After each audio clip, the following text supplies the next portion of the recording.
In a previous post we explored how other countries are coping with reopening schools, but teachers around the globe have so many practical questions and concerns regarding the implications of reopening when there are still so many unknowns about this virus. Many teachers feel left out as the decisions are being made by school and government officials seemingly without much thought or consideration of the safety and health of teachers or the impracticality of some of the imposed restrictions. The goal here is not simply to list potential problems, but to give voice to the concerns many of teachers are facing and let you know that you are not the only person seeing these things. You're not crazy or just being paranoid. Undoubtedly, our readers fall somewhere between the two camps of A, the whole world is overreacting and we just need to get back to normal, or B, we need to stay in lockdown as long as possible. Regardless, in order to fulfill contracts, teachers will be expected to uphold and support whatever guidelines and structures are put in place by their respective schools. This is likely to look different from country to country, state to state, and district to district. In some cases, even in different schools within the same school system. The needs and issues of returning to a school setting vary greatly based upon age, socioeconomics, population density, and even access to technology. Social distancing. Teachers of very young children are worried about not being able to approach their students when they are hurt or upset.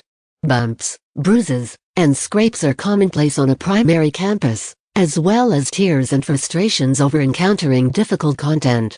In addition, separation anxiety generally experienced the first few days of the year will be heightened exponentially after these extended stays at home.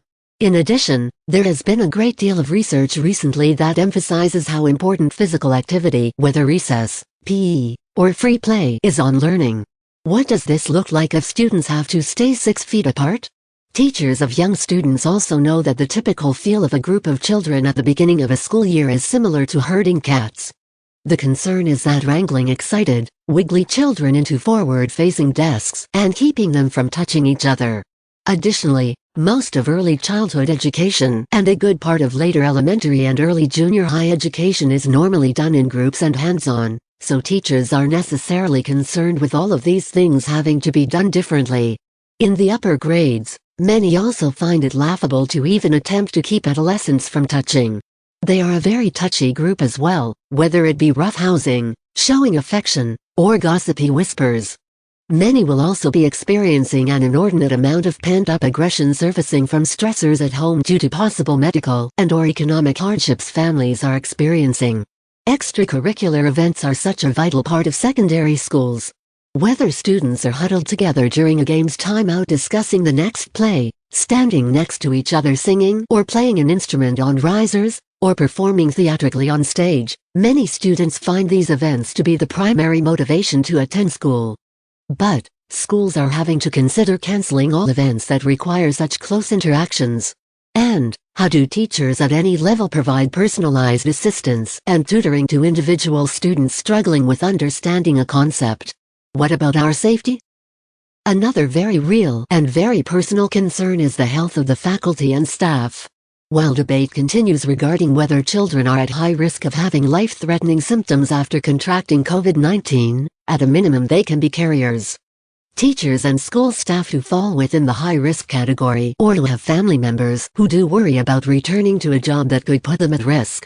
Any teacher could list off many on their campus who are over the age of 65 or are caring for aging parents, are cancer survivors, have pre-existing respiratory conditions, or are immune-compromised.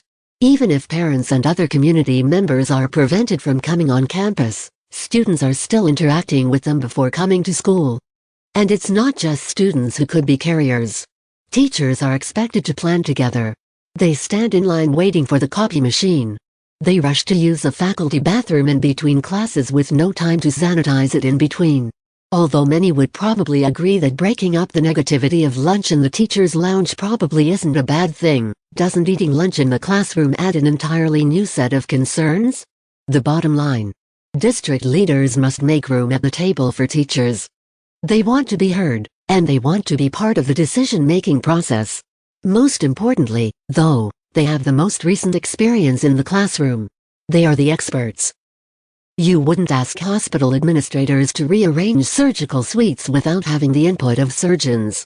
You wouldn't ask an architect to draw up plans with no communication with a builder. You have to let the experts into the room, so to speak. In fact, it may be best if you let them lead. Yes, there are going to be problems. There will be some difficult adjustments that teachers will have to make. But, if the teachers know that their questions and opinions have been valued and given credence, they are much more likely to do what is asked of them. Teachers are incredibly creative, constantly having to adapt lessons and assignments in the moment, and they have proven themselves to be very creative in this transition to virtual remote learning. Some may be hesitant to speak, while others will be more than glad to do so consider offering ways for anonymous input, as well. The success of your school as it transitions back into the world of the classroom may just depend on it.